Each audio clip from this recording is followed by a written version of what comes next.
Hey everybody, welcome to Step by Step Farming. I'm Yvonne, and today I want to show you all how to read the back of a seed packet. So let's get started. Okay guys, so here's just a couple of examples of some seeds that I have and how you can understand and know how to plant your seeds in your gardens if this is the first time that you've actually done this. So I have my watermelon, squash, and cucumbers. So I buy my seeds from rareseeds.com. And for example, on the back it's going to tell you want to look for the sell by date, and this one is 12/23. Now, just as a side note, you want to definitely check out and keep track of the expiration date or the sell by dates on your seeds. And the reason is because the older the seeds are, the harder it is to germinate. So once they get to be about 5 to 7 years, it's going to be a lot harder for them to germinate, especially if they've not been stored in a cool, dark place. You also, if you're going to store your seeds, you want to probably put it in like some type of vacuum seal bag to make sure that you get all the oxygen out. But anyway, this is where you want to look for all of your seed instructions if you've never planted a seed before. So your planting instructions, it says direct seed or set out indoor started transplants after the last frost date when really warm weather has arrived. Okay, so we talked about what the last frost date was in my previous video. If you haven't seen that, then I will put a link or something up there for you all to check that out.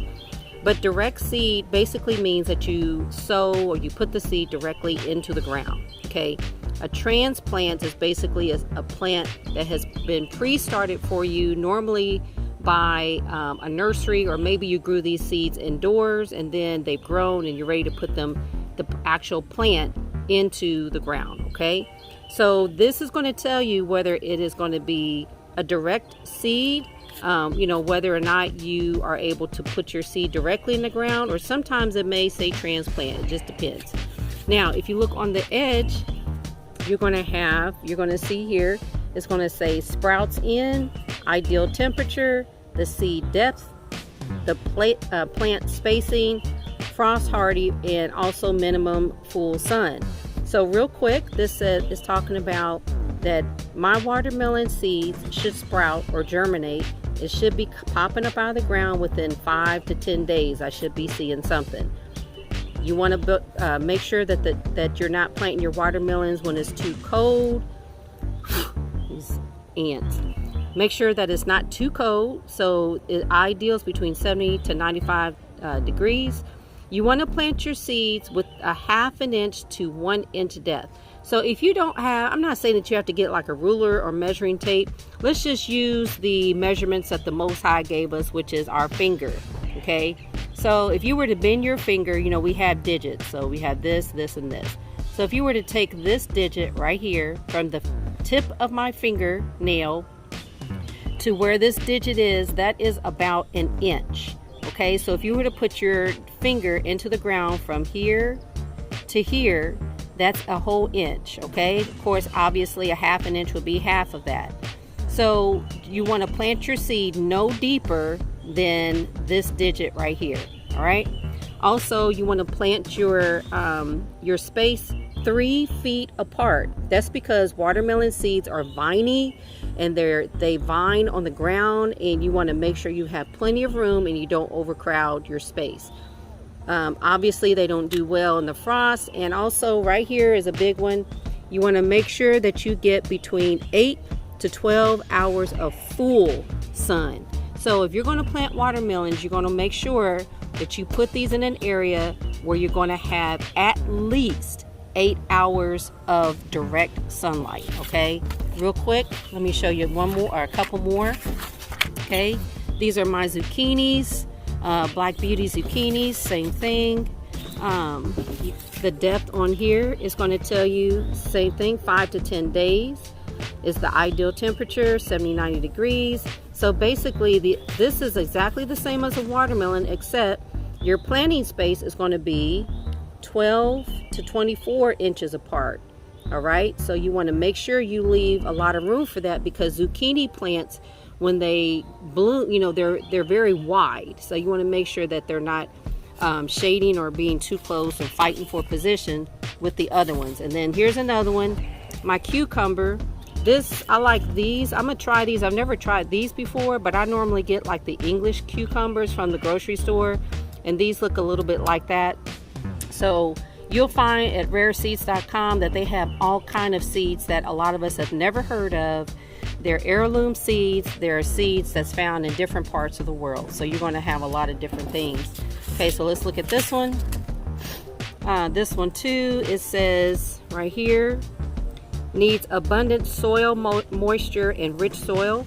Some afternoon shade is beneficial in hottest summer weather.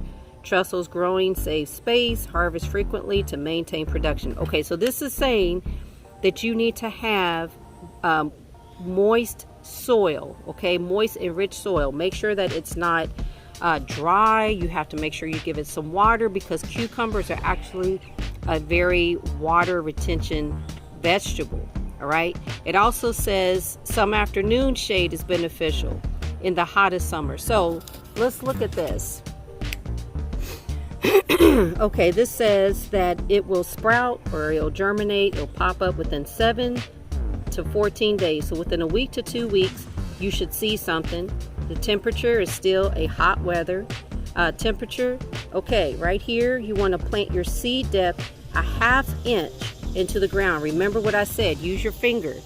So from here to here is 1 inch. So you want to put that seed no deeper than 1/2 of the tip of your finger. Okay, you want to plant it between 18 to 36 inches apart. So that's 18 inches to 3 feet apart. So you don't need to put them really close together, because cucumbers again are very viney, so they're going to spread. And if you notice, it says here that you probably want to go ahead and get a trellis for that, because trellises, if you can get it to grow vertical, to go up something, then you're going to save even more space. Also right here, it says minimum full sun 8 to 12 hours. Now remember what it said. It said that if it's in the hottest part of the summer, it's good for it to get a little bit of shade. Still quite a bit of sun, at least 8. But if it gets a little bit of shade in the summer, then that is okay too. So for example, this is a very hot summer. So when I plant these seeds, I'm going to plant them in a space where they're going to get a lot of sun, but they're still going to get a little bit of partial sun as well. So I hope that was beneficial. That's just a very quick summary. You want to always make sure you check the sell by date of the seeds. Make sure you're not buying seeds that are old. And also, you always want to plant the back of it, because you don't want to do all this hard work in vain, and then you realize later on that you shouldn't have planted something in the wrong place, or maybe it was way too deep. Sometimes if the plant is too deep, the seed is too deep, it's going to take a lot of energy to grow. And so it's going to take much longer. So you want to make sure that you're paying attention to the instructions and the directions. This is your first time planting seeds and you never knew exactly how to put a seed in the ground. Please put it in the comments. I really want to know if this is your first time. I want to know if this was helpful for you, okay? I appreciate you guys, and you have a good one. Bye.